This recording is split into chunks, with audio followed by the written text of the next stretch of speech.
All right. Another edition of the Pelicans Plus Roundtable coming at you. Fellas, we're going to skip the pleasantries. Happy to have you guys on. I appreciate you taking some time. Lyle, especially. I know you're at work and you're a lawyer for that matter. And it's 8:30 in the morning. So, Lyle, the most dedicated out of all of us, I think. So, anyway, boys, just had Matt Babcock on the podcast from basketballnews.com. And Babcock Hoops talked a little bit about the draft and that number 10 overall pick. We're expecting the Pelicans to land. What would you guys like to do, like the Pelicans to do, or expect them to do with that pick, i.e. trade it for in a package for a player, use the pick? Kevin, I'm going to start with you. Okay. I feel like they're going to trade the pick. I think the writing's on the wall that they want to try to compete right away. You only have so much time with a young superstar to please him before he starts looking at other pastures.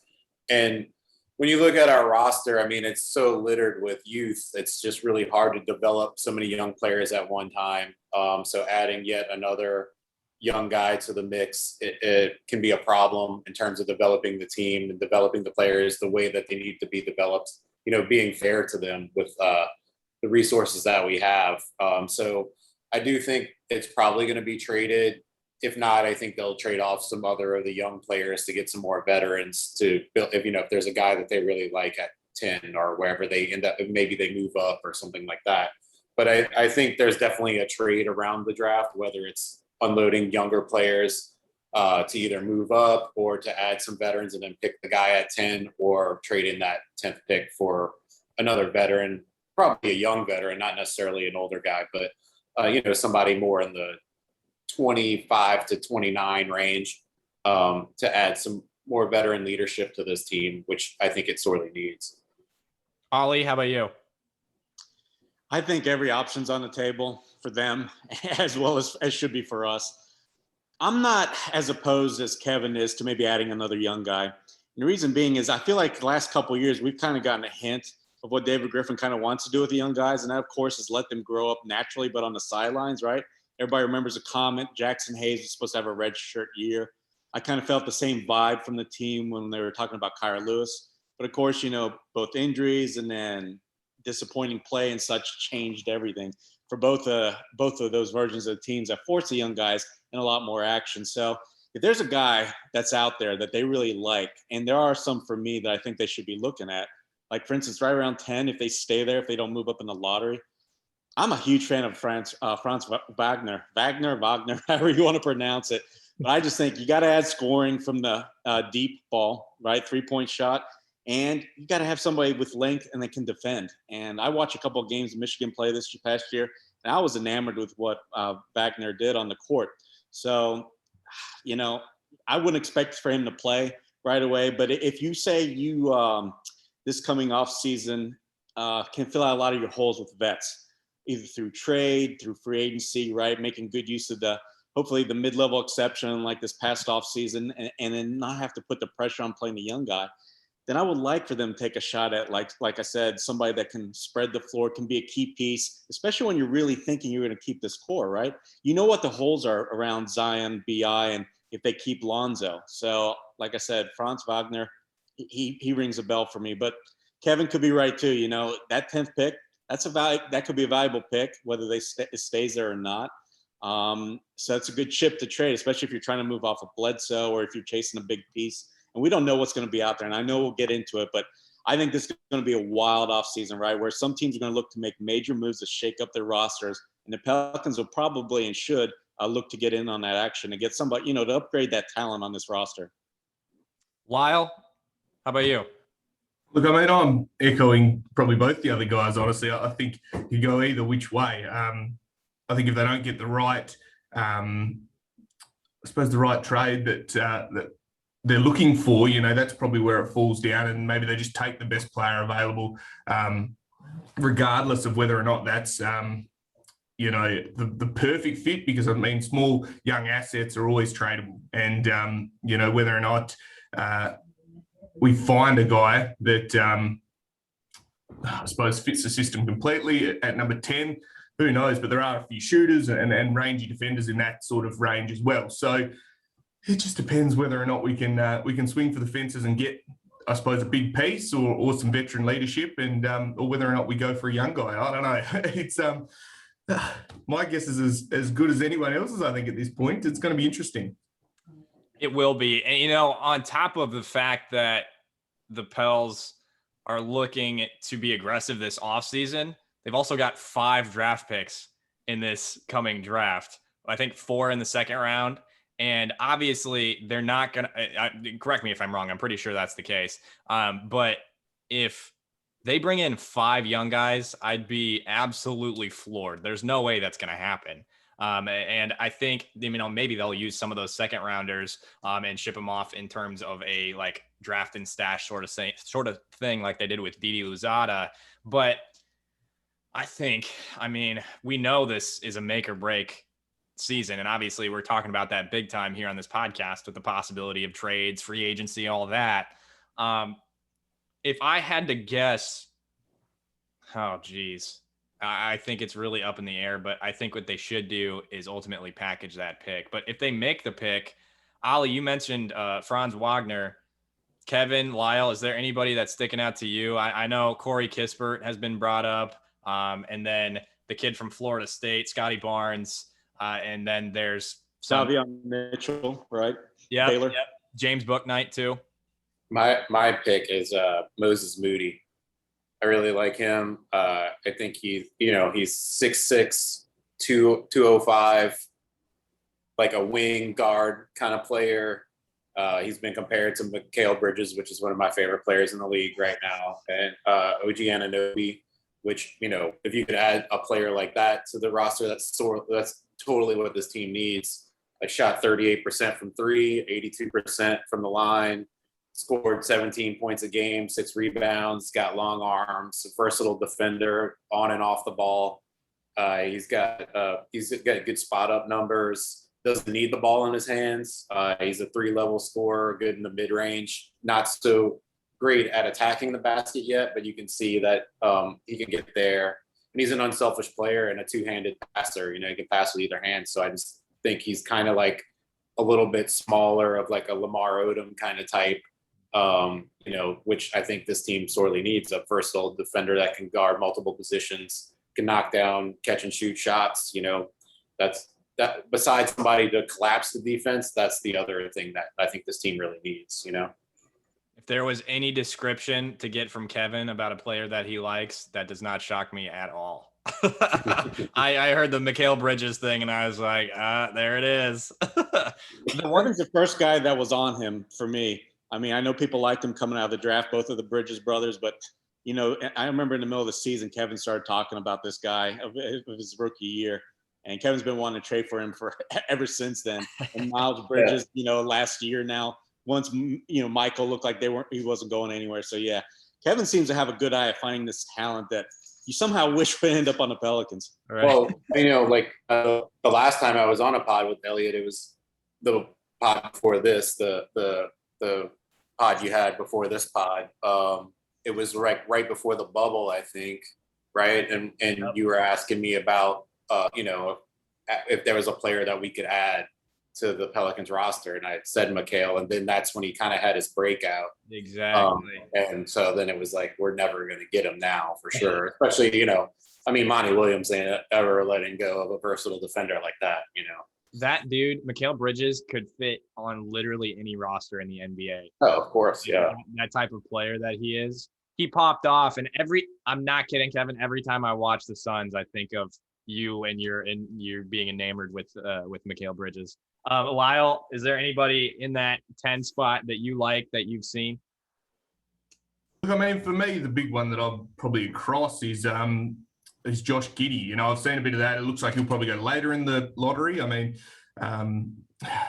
Probably a bit biased being an Australian and plugging the only Australian, but again, this kid he's going to be good. I think he's 18, 6'8", a true 6'8" as well, which I think, for a young guy at 18, you're looking for that. He's also played with men. He's playing in the NBL, widely considered one of the better leagues in the world and outside the NBA. And he looks like the real deal. He's probably going to win Rookie of the Year down here. his jump shot's developing, his passing and ability to run an offense is there. You know, I said on Twitter, you know, he's probably like floor is just a serviceable backup point guard at his best. You know, he's a Ben Simmons type with a jump shot who could take over games. I've seen him do it for Adelaide. Whether or not you want to reach at 10, you always run those risks. I mean, look at other internationals that have come through that people have gone up in the draft to go and get. You know, another Australian, Dante Exum, I suppose, was one of those guys that went at 4, I think. But yeah, he could definitely fit in, especially if you wanted to go like a mega tall roster. You'd be looking at guys that, another 6'8" guy. If you have that at the 1, well, then you've got Zion that's around that as well. And Brandon Ingram becomes like your shortest guy on the court. But, and otherwise, I think the Kisbet kid as well looks good. He's probably the other guy, good shooter, if I'm not mistaken. And I think that's what we're really looking for is someone that can stretch the floor, someone that can come in and have an impact, but also just light it up. I mean, spacing is one of those things that whether it's true spacing with the 3-point shot or if it's perceived spacing or ball movement, you know, shooting helps. In the modern NBA, you need shooting. And if you don't have it, we saw it. We played a Jazz side at some points where it looked like we could absolutely steamroll them. And then they just lit us up from 3. And we got killed from outside all year. So, you know, sometimes you fight fire with fire. And if that means adding shooters, we'll go and get them. Yeah. And for that reason, I also like Kispert. I know a lot of people around Twitter are very wary of adding him at that 10 spot just because he's a high floor guy as opposed to a high ceiling guy. When you're in the lottery, you always go for the high ceiling guys, right? I mean, that's pretty much a staple. But the comps to Joe Harris are pretty consistent. I mean, we hear that all the time. It's just about how high would you take Joe Harris in the draft, right? And if there's any type of player, I mean, he's high IQ, he's shooting. It's just about his ability as an athlete to be able to defend at the NBA level. I think that's a concern. Is there anybody else that has a particular opinion about Kispert or anybody else? I would just say, like with that scenario that you just described, it might be a case, you know, where if that's the guy you want, you could trade down and maybe get off of a contract you don't like, you know, whether it's Bledsoe or if, say, they want to move on from Steven Adams. You know, like those are, you know, those aren't huge contracts that a team has to swallow. So if you could, you know, move down 7-8 spots and still get that guy that you want and get off of a contract, then, you know, I think that's kind of the range. I don't think I would take him at 10, as he said, but, you know, if you really like him, I mean, if you really like a guy, I think you should take him. But if you're able to guarantee that you're going to be able to get him and gain an asset or unburden yourself, then that's the move to make. I think you nailed it, Kevin. I know a lot of people talking about trading down for him as well. The other concern, and we don't have to talk about it anymore unless somebody wants to agree with me or disagree with me for that matter, Davion Mitchell at 10 is a little bit of a concern for me because he's older than Nickeil Alexander-Walker. And at 10, you want to take some young guys. Again, it's about potential there. So that's a bit of a concern for me, but he also is, I think, one of those high floor guys that brings perimeter defense to the table. And it's also dependent on what the Pels do with that point guard position. And it's same thing with Josh Giddey, because that's way the frick up in the air right now, especially considering Lonzo being a restricted free agent and all that. But with that mentioned, I asked you guys to come to the podcast with one specific player that you'd like to add via trade this offseason and preferably make it feasible, you know, going out and getting, I don't know, somebody like, Jason Tatum. Probably not going to happen. But I'm curious, before we talk about specific names, what are your thoughts on going into the postseason in terms of, or not the postseason, the offseason, in terms of you're a Pelicans fan. Come on now. Yeah.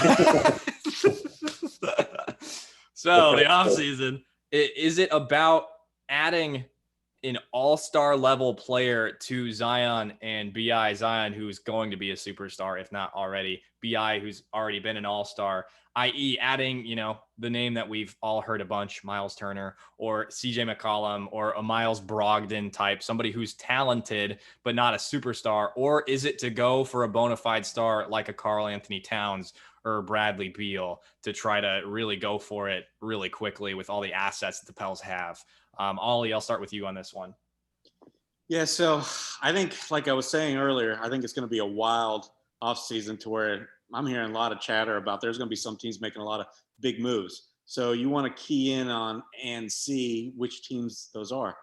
Like, for instance, off the top of my head, I feel like Indiana and Boston. Those could be two teams because one, Indiana, struggled immensely under their first-year coach, Bjorkman, and it just didn't work for them. So you've got to think they're going to move on away from at least one of Miles Turner or Domantas Sabonis.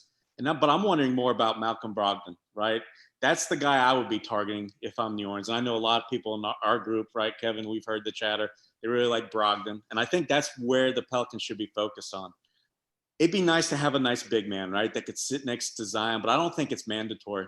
I really don't. The team's defense last season after the post-All-Star break improved a lot. It's the offense that I'm more concerned about. And I think that's where you have to hang your hat, right? Look at what's happened to Milwaukee's defense in 2 games against the Nets when they haven't even had James Harden in the lineup for Brooklyn. So I feel like just it's pointing that way, the game. So the offense has to be top notch. So I think that's where the Pelicans' weakness is. And where it's at is in the guards, right? We don't have to go into depth here. Lonzo Ball and Eric Bledsoe, that's not a starting backcourt anybody should rely on. So you've got to improve, upgrade at least at one of those positions. And definitely Eric Bledsoe, he can't be anywhere near the starting lineup and hopefully not on this roster anymore. So I'm looking, like I said, Brogdon. If not, maybe Jaylen Brown could be dangled, maybe Marcus Smart. But if you can't have a shot at like one of the big names, like CJ McCollum too, Dame Lillard, whoever else I'm forgetting, then you've got to just fill out your holes. And that's 3-point shooting for me, hands down. If you're going to go ahead and continue with Brandon Ingram and Zion, you've got to space that floor. Pelicans finished, in the bottom 5 in 3-point shooting, and they killed them. I counted. I looked 25 of their games, right, out of 72 on the schedule. They didn't even shoot over 30% from 3. How many of those games they win? 6. So, I mean, 25th, shooting in offense is where you got to go. 25th in percentage. Okay, so yeah, bottom 5, boom. 34.8%. So if you can't get a big fish, then I'm looking at somebody small. So the name I came up with for our exercise today it's a simple one. I want to move off Eric Bledsoe's contract. Looking at a team that might want some more guard help. Los Angeles Clippers. That's where I would be sending him to in exchange for Luke Kennard. Seems to me they signed Luke Kennard with all these intentions, and I know he's still got a lot left on his deal, right? Just started a 4-year, $64 million contract. But I think there's a player there that can help teams. A lot like Danilo Gallinari, Duncan Robinson, Joe Harris. I think he can be that 40% spacer for your team that shoots at least 8 threes a game if he gets, say, 25, 26, 27, 28 points or minutes a game. And Sam Van Gundy's worked with this guy before, right up in Detroit. He's lauded him before, saying that he's not just a shooter. He can also move the ball, create a little bit. And he was a guy that tried hard. I think that's the biggest thing. You want guys that compete. And I feel like the Pelicans did a better job this past year than in Griff's first year, but they're nowhere near where they need to be competitively with that kind of mindset every night out. So I feel like maybe Kennard could help you there. So if the scouts think that there's a lot more to him, and like I said, Los Angeles doesn't look like they're interested in him, right? Ty Lue has barely played him in these playoffs. When I was screaming, it looked like the Mavericks were going to beat the Clippers. And I'm like, Clippers need some spacing on the court. And they just never put Kennard in the game. So I just don't think they, I don't know where the disconnect is. But either way, it doesn't look like that's going to fit. So chase him. If not him, then maybe, Terrence Ross in Orlando. He's got a couple more years left on his deal. But somewhere, you got to find a guy that can spread the floor, that's a vet, that you can kind of rely on, whether he starts or whether he's coming off the bench for big minutes. And for me, get off Eric Bledsoe's contract. So those are 2 lower pieces that you can kind of chase without having to give up a boatload for. Before I go to Kevin or Lyle, how much would those guys move the needle, Ollie? Are you thinking it makes them more? Well, obviously you think it makes them more competitive. How much more do you think it moves the needle if they get one of those? I think if you just get away from Eric Bledsoe, first of all, this guy was getting 32 minutes a game, and I watched every game like most of you. I would say that he gave 90% effort for 75% of the time in maybe less than 10 games. And this showed up in the stats and the play. When the Pelicans are kind of already mediocre, you need to be playing at a high level to win more games than you lose. When you've got a guy that I saw continually, what frustrated me more than anything was watching the Pelicans gain possession, grab a defensive rebound, cause a turnover. Eric Bledsoe, if he's not dribbling ball court, would just run down one or the other sideline, head just staring straight ahead, looking up in the arena seats. When, today's game, you're fast breaking. You're looking for quick buckets. You're looking to make an impact somehow. He had just no interest. And he did that every goddamn game. It made me so mad. I was just furious about it. So it just showed everything about where his head's at. And I don't even need to bring up the example of what happened in the New York game. But so just getting off of guys that didn't help at all is going to help the team. And then when suddenly you replace him with somebody that's filling a hole like Kennard with his three-point shooting, yeah, I think it helps a lot because the Pels have two guys that are going to have the ball in their hands. They're going to average close to 40, 50 points every game. So you just need to fill those holes around those two guys. And I think Kennard does it. Subtracting Eric even elevates you that much more. Wins and losses, maybe that knocks you up, I don't know, maybe 6 wins alone for me. I mean, honestly, something like that. All right. Lyle, you are up, sir. We can't hear you, buddy. How's that? There we go. Yeah, I mean, I completely agree. I think you need to unload Eric Bledsoe. I think that needs to be a priority 1, 2, and 3. I mean, and what I think, to echo what Ollie said, what made it more frustrating is when he actually tried, he contributed and he did some good things when he actually showed effort. And that, I think, made it even more frustrating. It was almost salt in the wounds that when he had a crack, he was contributing. He was playing solid basketball. And then the next possession, donuts. Grinds, gets my blood boiling just thinking about it. But he doesn't work as a fourth option, right, Lyle? I mean, when we watched Eric at his best, it's when half of the guys were sidelined, I felt like, right? Where he contributed a lot more and did a lot more positive things. You could tell the energy translated too. Yeah, absolutely. It's and I mean, so that I suppose back to it is that we need to get rid of that, and whether that's packaging it with a pick, we need to get out of that because it also, when you have those veteran guys that look like they don't care, well, that then breeds dissent throughout the locker room, and all of a sudden the other guys are sitting there going, well, if he's the guy that's been in the league 12 years, well, why should I try? He's not. He doesn't want to be here. And then all of a sudden the dissent goes through and you're going, well, is it the coach? Is it this? Is it that? And the buck starts getting passed around. In terms of the actual question of going and getting someone, I love the Terrence Ross idea. I think he torched us in that Orlando game when they had absolutely no one. He's a bucket, and I think he'd be even better as a third or fourth option. He stretches the floor. He's one of those guys that doesn't mind taking a shot. And I think sometimes we get caught out that we're more than happy to move the ball, and we preach ball movement, and then the ball starts sticking. We go, okay, we've got 4 seconds left. Now someone, Brandon Ingram, go and shoot an 18-foot jumper.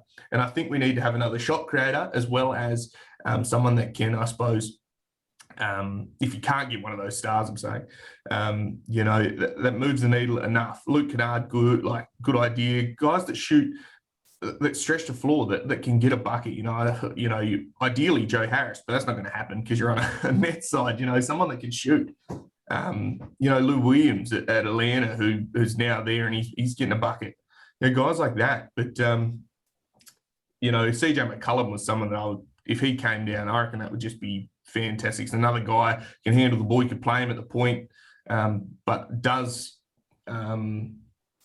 the cost of getting him outweigh the benefit? I think that's something I have to weigh up, especially I don't know what Portland are doing. Apparently, Oshie come out today and ragged out all the said it was a coaching issue, so that's rather than a player issue, but who knows? It's one of those things. Sometimes it's about looking in the mirror, but you get that. I think guys like that, they've got to be ones that they've got to be solid, either solid rotational pieces or you're going swinging for the fences. There's no point going and getting another Wezawundu or another guy that's going to sit at the end of the bench, may contribute, may not. You want a solid sort of piece, and whether or not that's a Brogdon or a Miles Turner or Marcus Smart, CJ McCollum, guys like that, someone that's going to come in and help the team win. I don't think we need another bench filler. I think everybody got their fill for this podcast by Lyle just saying Marcus Smart. I just had to say that. I love it. I want to hear from you, sir.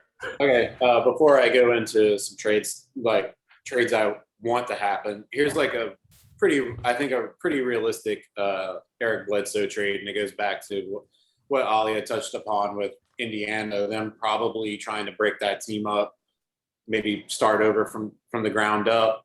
It's not a sexy trade, but Bledsoe and like every second that you want to throw at them for Jeremy Lamb, who's, he's not a bad player. He's a solid vet. He can shoot, can defend. He's 6'6", can play two positions for you, pass a little bit. I think, that's a trade that kind of makes sense for both sides, because maybe you send him some cash as well in that trade, but you're saving, like, he's an expiring next year, Jeremy Lamb, at $10 million. So you're saving $7 million in cap space by making that trade. And then for Indiana, he basically becomes an expiring as well, because the next Eric Bledsoe, the next year, it's only $4 million guaranteed. You got to assume if they're going to make that kind of trade, it's because they're going to be breaking that team up and trying to start over. So they're going to be unloading other pieces, and the money's not really going to be a problem for them. That's not sexy at all, but I think that's like something that could possibly happen that I would be trying to do if I was David Griffin, Trajan Langdon. And then it's funny, the other day, I was like really bored sitting at home, which is rare because I had hardly been home at all in the last like 6 months.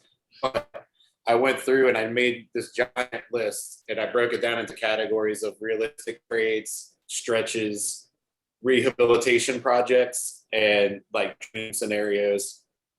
It's like tons of players. And then I don't know what I did with it. I can't find it. So I was going to like use that as a cheat sheet for today, but I went through real quick and did some stuff. So what I'm looking for is, like, I agree that shooting is a problem. Also, defense is a problem. Rebounding is a problem. Playmaking is a problem. We have a lot of problems. So I'm not necessarily like focused on one of them. I'm looking around more at situation. And in terms of adding a good rotation piece, whether that's a sixth, seventh man, or a starter, like a third or fourth option on offense, I assume in that scenario you're keeping Zion and Brandon Ingram. When I look at trying to add a star to the team, I think in that case you're probably trading Brandon Ingram. So if I'm doing that, I'm definitely going for a guy with a long contract, because Brandon Ingram has a 5-year contract. I'm guaranteed an all-star level player for 5 years. Why am I going to get off of that for 2 years of Bradley Beal, who might not want to come back? You know what I mean? So it has to be like a right situation in that sense. So like in that sense, you're looking at guys like Dame, obviously is the dream scenario where you could pair, the best, most efficient interior scorer in the league right now with like 1B perimeter guy. Like Dame is second to Steph Curry. Maybe you throw Kyrie Irving in there too, in that mix. So you would have those two guys just creating so much gravity that whoever else you filled in on the side just has to be serviceable. So that kind of thing makes sense, though. I personally, Damian Lillard is my favorite player. And obviously, if he goes anywhere, I want him to come here. But I really want him to retire as a Trailblazer, just because I like that for him. And I like Portland. I like the city. I would like it to end up that way. But other guys in that boat are like De'Aaron Fox, or Shai Gilgeous-Alexander, who he's still going into restricted free agency, although I don't see any scenario where Oklahoma City would trade for him. I mean, they don't need any more first-round picks. They would be in the scenario of like Boston on steroids, where they have all these picks and just don't know what to do with them because they just have too many, and you can't draft. You can't bring in like 6 players every year in the draft. You'd have to pair them up and make all these other trades, which maybe they'd want to do, but I just don't see that happening. But the other thing that I look at teams that have to make important decisions. They have 2 similar players that are about to go into a contract scenario, or one of them is about to go into a contract scenario. Can you scoop one of those guys away? Or you look at sort of guys that you can look at as reclamation projects, guys who had a lot of potential, maybe ended up in a bad situation, or they had some injury problems that maybe you can buy cheap and then, it's worth a shot to try to go for. So, I'm watching these playoffs right now in Memphis. Think about how great Brandon Clark looked his rookie year. He was an incredible player. He looked great this season too. They didn't play him towards the end of the season and into the playoffs. They went with Xavier Tillman and Jaren Jackson Jr. came back. They're playing a lot of Kyle Anderson in that role. So they have a lot of guys in that position. They're going to have a lot of young guys that are coming up for contracts at the same time. So possibly Brandon Clark is a guy that you can lure away from Memphis, who I think would, he's not a great outside shooter, but he's shown, that he can possibly become one, or at least serviceable enough. He's a pretty good ball handler, very athletic, really good defender, really good finisher around the rim. So he's a guy I look at. Then I also look at Charlotte. They have PJ Washington and Miles Bridges. Both are about to come up for contracts. Both play similar kind of roles on that team. I feel like they probably want to get more size out of that center position, where PJ Washington is kind of an undersized center, but he's provides that stretchability. Miles Bridges is a great outside shooter, pretty athletic, not a great defender, but tries hard. He's a hustle guy. So you try to help them make that decision. Sweeten the pot and get one of those guys from a team like that. Atlanta, Cam Reddish, Kevin Huerter, DeAndre Hunter, those 3 young wings. They're all very different. I really like Kevin Huerter. I've been pushing for the Pelicans to try to make a move for him for a while as well. Early on when they first drafted him, I didn't think it was possible to get him. I thought it might have been possible this offseason. Hunter, I loved in the draft. And then Reddish, I'm not as high on him as other people, but I see the potential there, and he would, I think, definitely provide that kind of defense. He's had injury problems. So again, it's a risk, but, maybe it's worth trying that out. And then other guys like Lonnie Walker is another guy I've always liked from the Spurs. He's about to come up on a contract year. The Spurs have all those guards. They have Dejounte Murray. They have with Derek White. They have what's his name? Vassell. So they have guys that can play the role that he plays. So it's possible for you to pry him away with some sweetener. And then, there's the guys like Jarrett Culver or even Marvin Bagley III, who just, haven't really panned out for the team that drafted him, but had some potential, maybe just need a new situation. If you can buy low on guys or even a guy like Colin Sexton, who could create shots for you, be a secondary creator, can collapse a defense, driving and kicking. Not the greatest outside shooter, but he's not bad. He's streaky. When he gets hot, he's super hot. So there's a lot of guys like that. I think my main focus out of all these guys that I mentioned in the more attainable role would be Brandon Clark. I would love to add Brandon Clark to this team. I think he's a very good, versatile defender and just a real effort guy. And I think we need a lot more effort guys on this team, especially what we just talked about with Eric Bledsoe. And he can play the center, the power forward, even, whatever Zion is, he's Zion. So he's not really a position because he's a ball handling cannonball. And I don't know. So you can fit different kind of shapes around him. And I think Brandon Clark can fill in a lot of the gaps that Zion is missing currently in his game if they were paired together. I think Kevin hit just every possible scenario there, and I love it. That was great stuff. For me, I think in terms of adding those complementary pieces like a Luke Kennard, Terrence Ross, I think, I mean, obviously, though, not those specific guys, because that'd be a trade scenario. The way I would suggest to go about it or think to go about it would be free agency.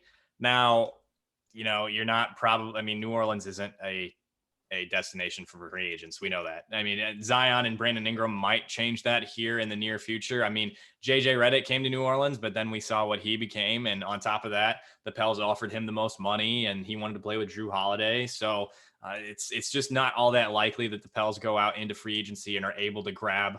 I mean, these are 4 names that I've mentioned, and we'll talk about free agency in a second here too, but like a Tony Snell, Kelly Olynyk, Norman Powell is going to get paid this offseason, I'm sure. And then Alec Burks probably going to get paid too. But I think what the Pelicans are looking for, and again, you guys pretty much hit all of it, is that tertiary playmaker on offense. And Nickeil Alexander-Walker filled that role to a degree. And before he got hurt, he was freaking awesome this year.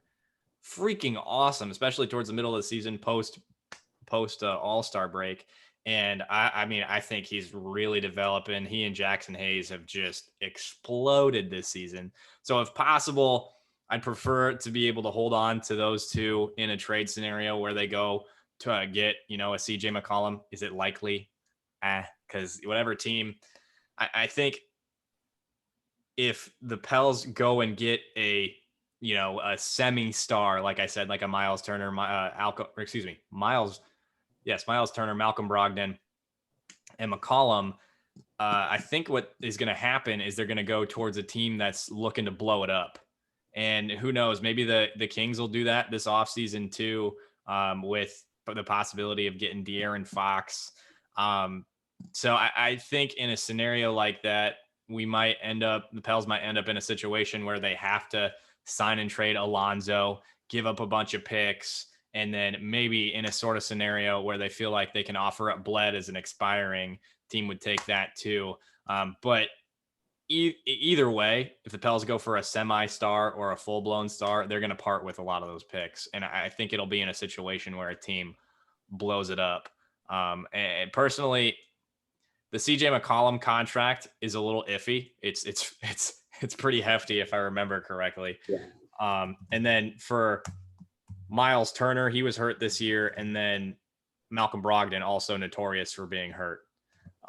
So that, and I love Malcolm Brogdon, but is he the third star that makes this team go? Especially with his health. But I think just to say, like, if Zion makes the defensively and maybe adds a little more consistency to his jump shot, I don't necessarily think you need a third star. You have him and Ingram, and you just have another high-level player, a borderline all-star, not necessarily even a guy that makes the all-star team, but maybe gets a vote or two here and there. I think that's really all this team would really need if you have the right role players around. Right. And that's what I'm talking about with like a Miles Turner, Malcolm Brogdon, and CJ McCollum, and that type of arena where they're not necessarily, perennial all-stars or anything like that. For me, in terms of a tertiary playmaker, it's probably going to be McCollum for me. But again, that contract, let's see here. I have it. I got to say, he gets it. The full scope of his game is shadowed by being put next to Damian Lillard. When you see Damian Lillard is a very kind of an Iron Man kind of player, doesn't miss a lot of games. But when he does miss time, or when he's just out and CJ's in, you see that ability to create not just for himself but for others. So I think he would be a great addition in that sense. I always thought Orlando should have made a move for him. It seemed like they always needed shooting and whatever, but now I guess they're blowing it up. So there's no point in that. But for years, I thought they should have really tried to pry him away with either Aaron Gordon or Jonathan Isaac or some combination of that to add shooting and creativity to their offense, because their offense was always so bad. But yeah, I think he really could shine more of a creation role. That contract I'm mentioning, scheduled to make $30.8 million, 33, and then 35 over the next 3 years. And he's turning 30 this season. So that is the concern for me. But you would obviously be flipping out Brandon Ingram. Contracts are kind of similar. Portland's not going to take in trash, right? You don't think step back and remove that type of talent next to Dame if you have any hopes of keeping Dame?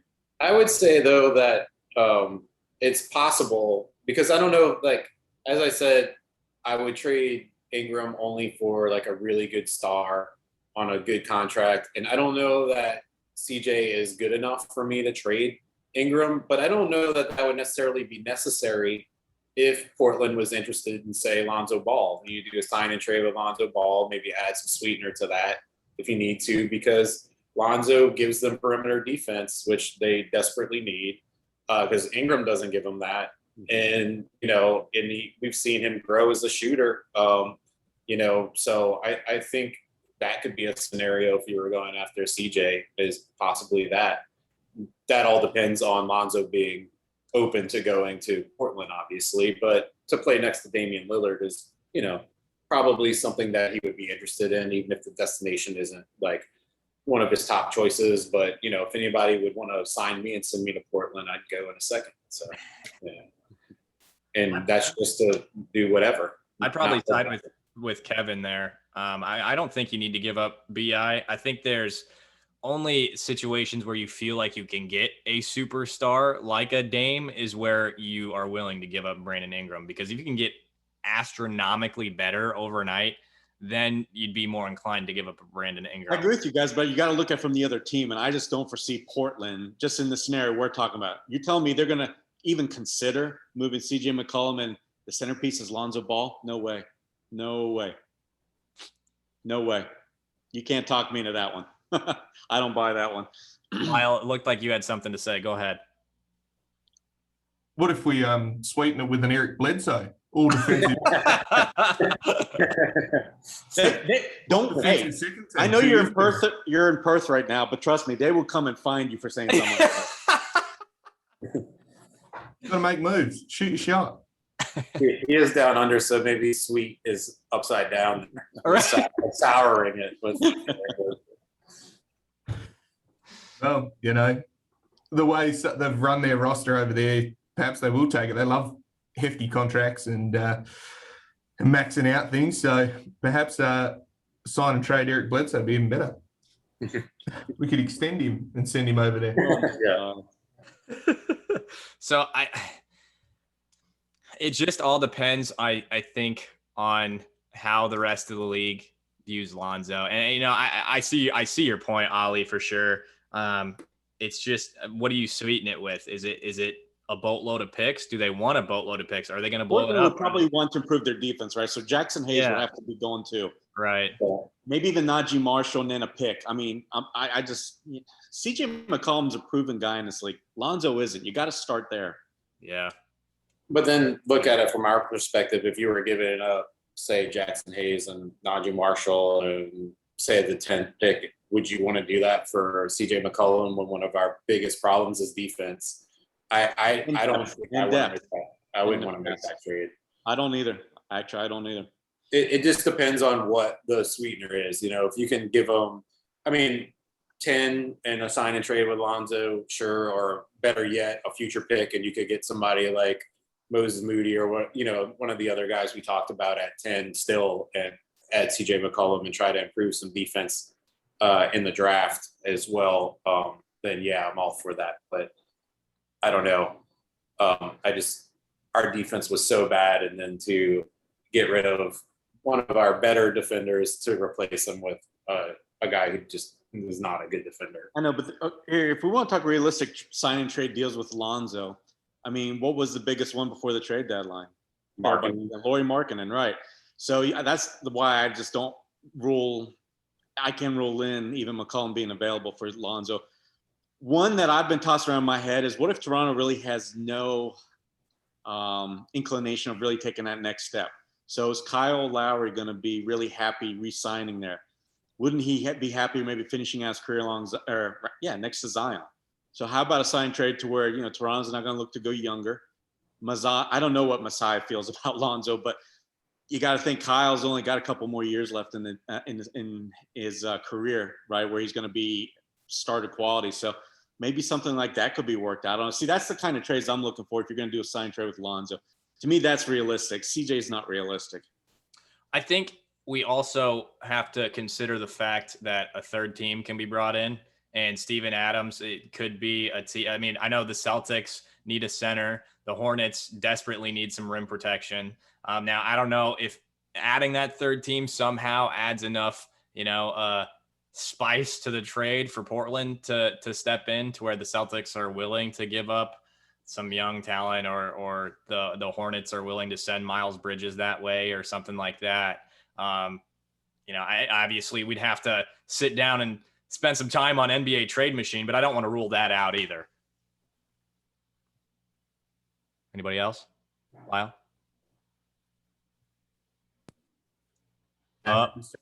Start over. Yeah, of course. You could look to do that. The Celtics are desperate for someone to just grab a rebound. Steven Adams, I think he showed towards the end of the season that while he's a serviceable big man, he's very handy and he brings a lot. We sort of plugged the hole a little bit with Billy and Jackson. And Jackson's development, I think, needs to be paramount, particularly with the flashes that we saw towards the end of the season. Whether or not, I was one of the biggest critics of Jackson earlier on in the season. I was screaming at the TV to get him off. But, towards the end, where he was showing that ball handling ability and the ability to run and jump and actually use the tools he had, perhaps that makes Steven Adams expendable. Which, the New Zealand listeners of my pod are already probably switching it off. But, it's one of those things that if you can move it with an extra team and try to get someone involved, perhaps you can swing for the fences for someone like a Jaylen Brown or someone like that that you could go and get. But again, I'm with Ollie a bit that perhaps CJ McCollum's out of the question purely because they're going to want to, I don't think they want to go to the bottom. I think they want to get as much out of Dame as they can. So us sending a whole heap of our sort of guys we don't want, if it doesn't include Brandon Ingram, they're probably not going to go and even leap at it at all. It's one of those things I know on Pels Twitter, we all sit there and we're like, oh, look how much we can improve the Pels, but it's not really 2K where you can just go and decimate all the other teams to load yours up. And I think that makes it really tricky when we talk about these sorts of things. Well, what if Portland ends up with Marcus Smart? Yeah, but is he as good as CJ McCollum? I think he brings something different, but yeah, he adds that perimeter D, and he's more consistent. We know what he is, as opposed to Lonzo. So yeah, I suppose the big knock on them is that they're saying that they have too many small guards. Yeah. And small, he's 6'3", and CJ, what's he, 6'2"? Norman Powell's 6'3", 6'4". I can see the issue there. You trade Gary Trent Jr., who's another 6'3" guy. Simons is 6'5", I think, max, and he's built like a stick. Marcus Smart's strong, nuggety sort of guy, but, he, again, is another 6'4" guy, maybe can defend through to the 3, but do you want a longer guy? Perhaps Jaylen Brown goes up there and Marcus Smart comes to us. I don't know. Who knows? If we get Marcus Smart and CJ McCollum, that'd be all right. But just don't see it happening. Okay, now we're starting to get towards the end of the hour, so I'll hit one more question from myself, and then we'll turn to Twitter. But free agency coming up, do you think that there's anybody out there that would possibly be inclined to come to New Orleans that the Pelicans would want to sign? Is that a possibility? Are we getting to where the Pelicans can go out and do something like that, given the fact that they have Zion and Brandon Ingram, and maybe somebody out there wants to play for Stan Van Gundy again? Lyle, I'm going to go back to you for this one. AJ, no, I think we need to perhaps guys, I don't know who want to come down. I think it's enticing now. I think, New Orleans as a city is fantastic. I've been there had a great time. Whether or not people want to live there, I don't know. If people want to move from LA or somewhere like that, the small market vibe always gets that knock. But then again, it's one of those things. You couldn't get a shoe deal here until Zion did. So, I think the times are changing with social media and the like, and that small market sort of vibe doesn't get the same, or doesn't have the same impact as it probably used to in yesteryear. You don't just want to load up in New York or LA anymore. I think you can make just as much money-ish, probably in those smaller markets. In terms of actual guys that will sign, I think we're looking at solid role players that can see a bit of potential. Maybe next 2-3 years, they're probably looking at their window for a championship. Do I think it happens next year? Championship? I think we'll have a crack, but I don't know if we. I think it's going to be a very big offseason in terms of building a contender. If that was to happen in one offseason, I'd be shocked. I think I don't think we become the Suns overnight or a team like that. I think there's maybe another season in it before then. But again, I want to be proven wrong. I think I've been hurt too much by this Pels team to have any optimism. But in terms of an actual guy, I think there's free agents that will come. I think there are ones that will be circling, but I think it needs to be a targeted approach. I think just because someone says, I want to come here, doesn't mean you have to go and get them. I don't think it's hey, climb aboard, we're on the Pels train, Zion's wicked, BI's pretty good as well. We've got some good players here. I think it is a matter of we need to go and find some guys that fit the culture that we're trying to build, as well as fill a gap, whether that be defense, shooting, rebounding, veteran leadership. Guys like James Johnson came in and had that impact. He was a locker room guy. He stood up for the guys on the court. You could see it straight away. Another tertiary ball handler. If you can get a guy like that can shoot the three a little bit better, well, and perhaps is not 36, but is 30 or 28. I don't know those guys that are out there, but guys like that, they could be interested in joining. Do I think a third star wants to come? I don't think we have the capacity to sign one outright, so it would have to be moving a few pieces around. So it'll be interesting. I think there'll be some people, especially in the next year or two, that'll be saying, well, let's try to make a little team down here and see if we can make a run at it. Kevin. Yeah, I think we're about a year away from players wanting, like higher level players wanting to come here to play with Zion, Brandon Ingram. You have to win something first. I mean, people can see how good those two players are and like them and want to play with them, but until there's some sense of winning, you're not going to lure anybody here. I think, I'm from New Orleans, so I love the city, but in terms of like where players are in their lives, like younger players, typically, and I agree with what Lyle said about social media and all of this stuff sort of leveling the playing field in terms of endorsements and things like that. But when it comes to lifestyle, like younger players want big nightclubs and these sort of things that New Orleans doesn't have. And older players want really good school systems and things like that, which also New Orleans doesn't have, So I think we're never going to be like a great destination city for professional athletes. The Saints is a different story because the NFL is totally different it operates totally different than the NBA. And then also we've started to establish a culture of winning, even though we're entering the post Drew Brees era. So I think we're at least a year away from like a real sort of needle mover coming along that doesn't include some sort of trade. Like, for instance, maybe you think Duncan Robinson is a needle mover. I'm not like against the signing of Duncan Robinson. Like I would understand that move. He's not like a top target for me because of defense, really. But like you could see something where you would get like Alonzo and Duncan Robinson double sign and trade straight up. That kind of makes sense for both teams. So that's not necessarily a free agent move, although it kind of is because it's a sign and trade. So that kind of thing could possibly happen this offseason. So I wouldn't rule that kind of thing out. But I think, given the the cap situation that the team is in going into next season and the factors that I just laid out, I wouldn't expect us to land a real needle mover. I think you're looking at 9th, 10th guy on the roster, and just bringing in some veteran leadership and, guys that play specific roles, whether that's a spot up shooter that you could throw out there for a few minutes or a guy that is a really good on ball defender that if somebody's really hot, you just throw in there and they try to slow them down for a little bit, or if you're not getting the boards, you get a guy that's like a glass eater, just like you throw him in there just to get rebounds or protect the rim.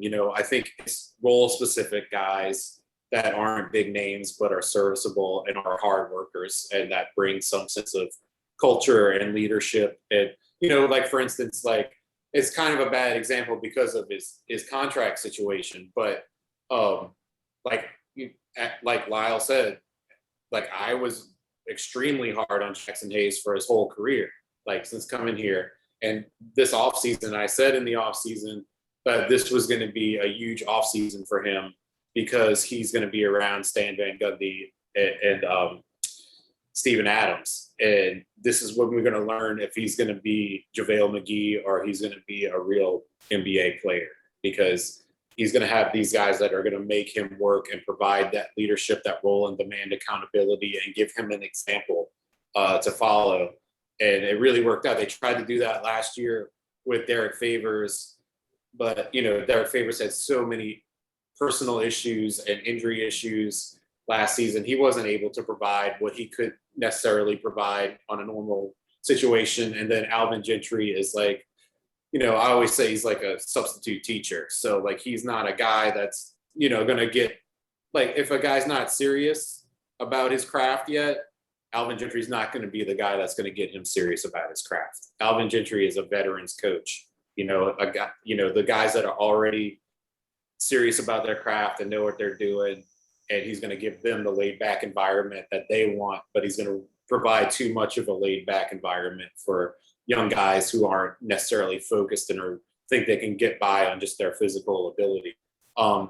So, you bring in guys like that, that help grow your younger players and provide key roles. And I think that's what you're going to see this offseason outside of any kind of trades that they make.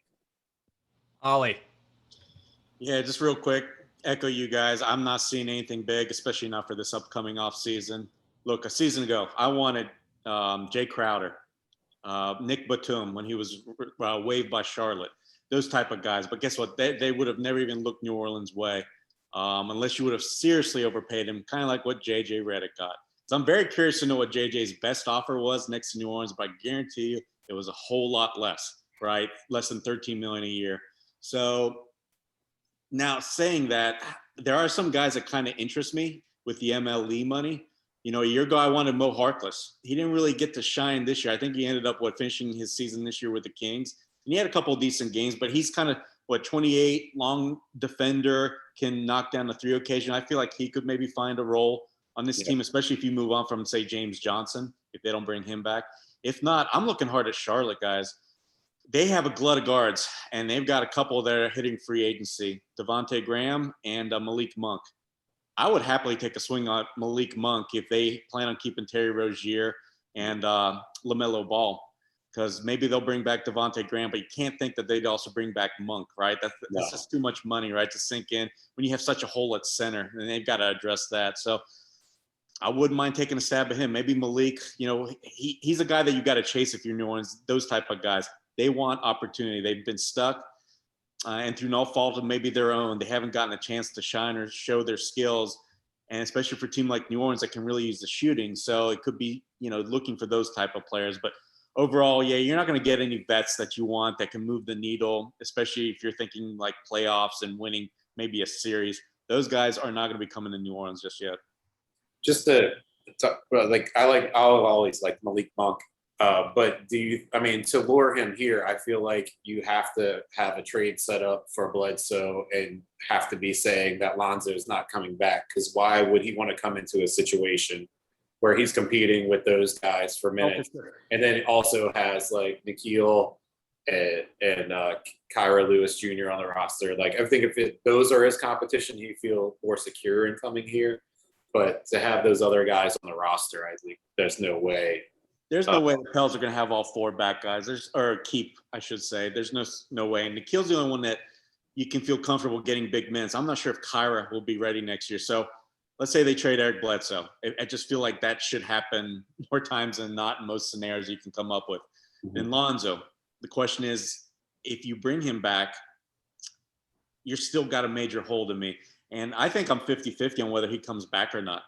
I think it's going to take the right amount of money, the lack of options for this front office, because you're not going to give Lonzo away. He's valuable in a lot of things that he provides on the court. I'm not going to go into that. You either know that by now or you don't. But you can't just give away Lonzo and not get anything in return. You can't take a step back. It's kind of like the Portland mentality. You're not going to move CJ just to take a step back, because this year they've got to get in the playoffs. Zion's got experience in his 3rd year getting in the playoffs. So you can't just give away Lonzo. You got to get at least somebody that's going to provide equal value on the court in return. If that's not the case, you got to bring him back. But again, to make the space, you got to move on from Bledsoe. But that creates an opportunity for a guard, right, to get minutes on this roster. So, Kevin, to answer your question, I think there is going to be an opportunity there. There's no way Lonzo and Bledsoe are going to be on this Pelicans roster at the start of training camp next year. I don't believe it. No way.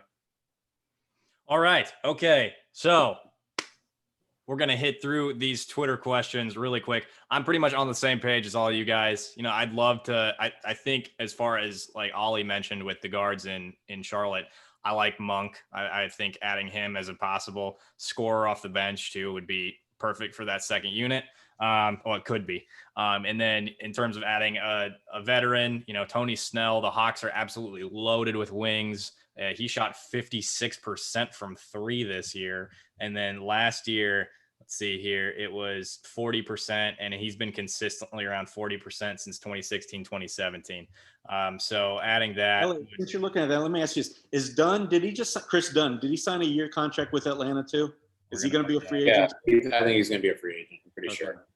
Yeah, the inability for him to do anything on offense makes me a little nervous there for him. I agree. But, yeah. So, like I said, he could be one of those guys that, like, you need to shut somebody down. Sure. Throw him out there for a little bit. Sure. All right. So we'll start from the Bird Writes very own Chris Connor. And again, we'll make this quick because Lyle is a working man, and I want to respect the rest of your night, your time tonight too, for Kevin and Ollie. But Chris Connor, the Bird Writes very own, he asked, what one former player would we like to have on this team? I think, did he say that was currently active? No, I think no? Okay. Yeah. Just former player, and he said no Christian Wood. And let's say, Ollie, you go ahead. Go with an old vet. I fell in love with him immediately. PJ Brown. I want somebody with that Taj Gibson kind of mentality. And I know Steven Adams kind of brings it. James Johnson if he returns, but I don't know. PJ Brown, just when he was on the court, he was always doing something positive. He never stopped. I want a guy with that kind of motor. So this team, because they had that motor issues and especially, just battling in the paint, getting after loose balls, setting good screens, doing all the little things consistently. Give me a PJ Brown. Lyle. Chris Paul. You can't do that. Yeah. No. Role player. Gotta be a role player. Come back. I'll have a think. Okay. Kevin, you go ahead. All right. Well, I made a list of 4 names, and the first 2 I think y'all are going to say are more than role players. But I know Ollie could probably guess number 1 right away. You want to take a stab at it? Jamal Mashburn? No, that's not a role player. I limited it to Pelicans era. I didn't go into the Hornets. Tyreek Evans. Oh, then it would have been either Darren Collison or Marcus Thornton. No, Tyreek Evans, man. But I don't know if he's if you would consider him a role player or not. I think Monty Williams considered him a role player. Remember Austin? Who was it? Eric Gordon or Austin got hurt, and he still didn't move him in the starting lineup. Yeah. Remember we were crying foul over that? Well, yeah, he started. Brian Roberts over him. That's it. I will never forgive him for that. And then the other one is obviously Nikola Mirotic, which but I don't know if we consider these 2 guys role players. So I don't. I'll go with more roly role players. Very short. I mean, I'm going to rephrase this because that's going to come off bad. He had very short stint and tragically died in the offseason. But Bryce DeJean-Jones, 6'6" wing, showed some good playmaking ability, good versatility defensively, was shooting the three very well for us that season. I had really high hopes for him going in. And then, of course, the tragic incident happened where he was shot and killed. And then the other one is Luke Babbitt. You want to add spacing, good shooter. He's a great shooter. And I thought he moved the ball really well. I thought his passing was very underrated. Obviously not a good defender, but he also was a guy who tried very hard. He dove on the ground. I don't think he's a guy you want to play 20 minutes a game, but put him out there for 10 minutes a game, knock down some open shots, move the ball around. But, I think he was a serviceable guy. And like I said, I was limited to Pelicans era, so I didn't go into Hornets. So I had limited guys to work with there. Mine, now that you say that, are both going to be former Hornets. And Ollie, I'm right there with you on PJ Brown. I'm a huge PJ Brown guy. And then I don't know how nobody has said this, Peja Stojakovic. He was a starter, man. Yeah. But he was a shooter. That's As all. a role player, I think it's a guy that plays like 25 minutes or less a game, right? If we were allowed Hornets era, I would have gone. If I would have allowed myself Hornets era, I would have went with Trevor Ariza. That would have been a good one too. Lyle? What about a guy like, or even Anthony Morrow? I mean, spot minutes, but at least he shoots. Monty did not play that guy. Good call. Yes. Yeah. That's another one of my longtime beefs with Monty Williams is that Spurs game will hold it against him forever. Morrow had 21 points, sat him on the bench for the last 8 minutes of the game, and we lost. We had I forgot what we had, a 12-point lead or something, and we lost. Yeah. Morrow's a bucket. That's my underrated dude that nobody talks about that I'd always use in 2K because he was great. Was a hooper. Okay, question. This one's two of them are from JJ's burner. You're picking somehow the Pelicans end up in the top 4. Who's your choice? Let's say not one because Cade Cunningham is the easy choice, but those 3, the Suggs, Green, and then Mobley. Yeah. Kevin. Give me Suggs all day long. Okay, Ollie. All right, that was easy. Kevin? Yeah, I liked him from the start of the season all the way through it, and there was a time where I actually liked him more than Cade, Now I can kind of see it, but still, Suggs, for me, I feel like he's got that ability to where he can be a two-way player. He can lead your offense. He can score from deep. And he's got that quick twitch combined with good instincts and just the athleticism and the length, right? That he's just a prototypical guy that could be a star, like an undeniable star in this league. So I would take a shot at him. Even though I like Mobley, like his ability, right? His length, he might be able to be the perfect guy next to Zion. But for some reason, I feel like Suggs is the better bet. And who's the team that you're rooting for in the playoffs right now? Oh, good question. Definitely. Ooh, good question. It's got to be Milwaukee, I guess, but I've hated how they play these last 2 games, guys, the way they start off against Brooklyn, because I want to see Drew Holiday win a ring. But if that's not going to happen, gosh, I don't like Denver's chances. I will never cheer for LA Clippers, any team from LA. Gosh. Yeah, I wouldn't mind, I guess, if it's not going to be Milwaukee, then probably Utah or Phoenix. Yeah. All right. Kevin, you go ahead. So for me, if we land in the top 4, you want to take Cade Cunningham off the options, which is fine. I get that. I'm going to go with Jalen Green.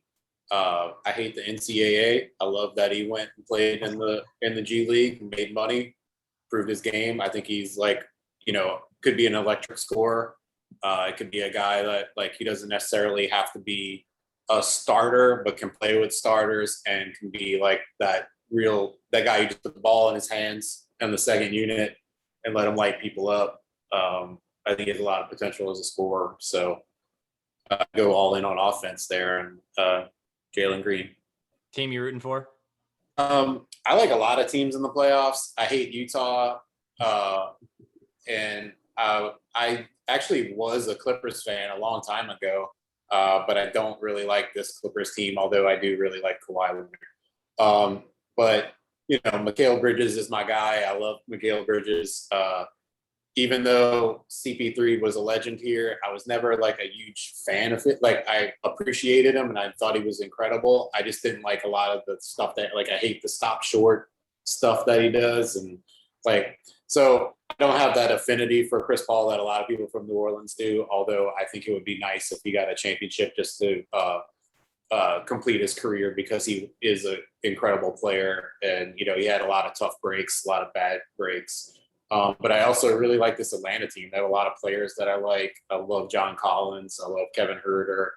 I like Trae Young a lot. I like Bogdanovich. I always like Gallinari. I hated when we had to play him because Gallinari was always a Pelican killer or a Hornets killer, depending on whatever we're talking. But yeah, they just have a lot of guys that I like on that team. And then like Kyrie Irving is one of my favorite players to watch. Like his handle is incredible. So there's just like a lot of, and then of course Drew Holiday. You love Drew Holiday. So there's so many people. But I guess I'll have to pick one. I'll go with the Suns because of all of the New Orleans ties over there and Mikal Bridges. So for Kevin, it's just anybody but Utah. Lyle.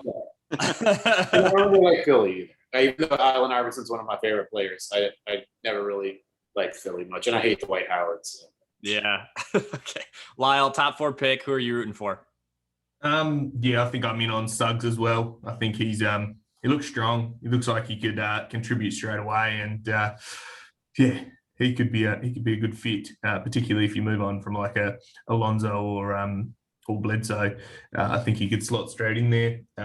In terms of the team I'm rooting for in the playoffs, got to be the Suns. All in.